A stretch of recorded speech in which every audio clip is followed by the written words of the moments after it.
Hi guys, welcome to shades of Sravanthi life as I feel it. అందరికీ hello.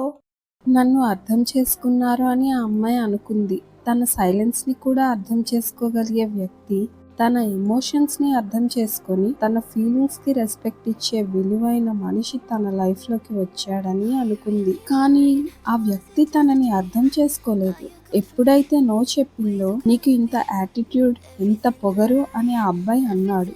నువ్వు మారిపోయావు, ముందులా లేవు అని అన్నాడు. నిజానికి ఆ అమ్మాయి చెప్పాల్సిన మాటలన్నీ రివర్స్ లో ఆ అబ్బాయి చెప్తున్నాడు. బ్లేమ్ షిఫ్ట్ చేస్తున్నాడు. ఆ అమ్మాయి ప్రేమించిన అబ్బాయిని నమ్మింది. కన్ఫ్యూజన్ వచ్చినప్పుడు, ప్రాబ్లం క్రియేట్ అయినప్పుడు ఎక్స్ప్లెయిన్ చేసింది. బ్లేమ్ షిఫ్ట్ వచ్చినప్పుడు డిఫెండ్ చేసింది.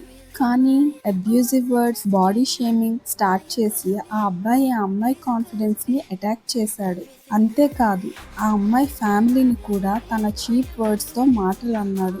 ప్రేమించిన వ్యక్తి నుండి తను ఎక్స్పెక్ట్ చేయని మాటలు విన్న ఆ అమ్మాయి అసలు ఎందుకు ఇలా గ్యాస్ లైటింగ్ చేస్తున్నాడు, తన ఉద్దేశం ఏంటి అని ఏమీ అర్థం కాకుండా ఉంది. తనని ప్రేమించిన మనిషి ఒకేసారి రెండు రకాలుగా ఎలా ఉండగలడు, ఇలా ఎలా మాటలు అన్నాడు అని చాలా హర్ట్ అయింది.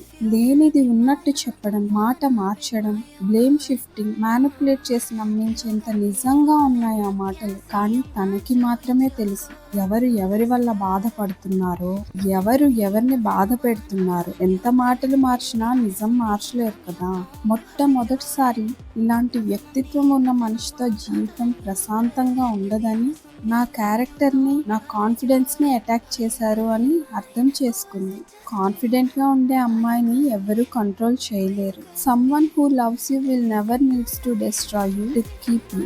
హీలింగ్ అనేది ఒక్క రోజులో జరగదు. అది ఒక రియలైజేషన్తో మాత్రమే స్టార్ట్ అవుతుంది.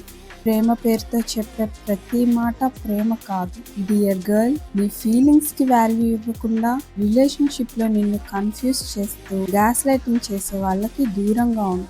నీ పీస్ని ప్రొటెక్ట్ చేసుకో.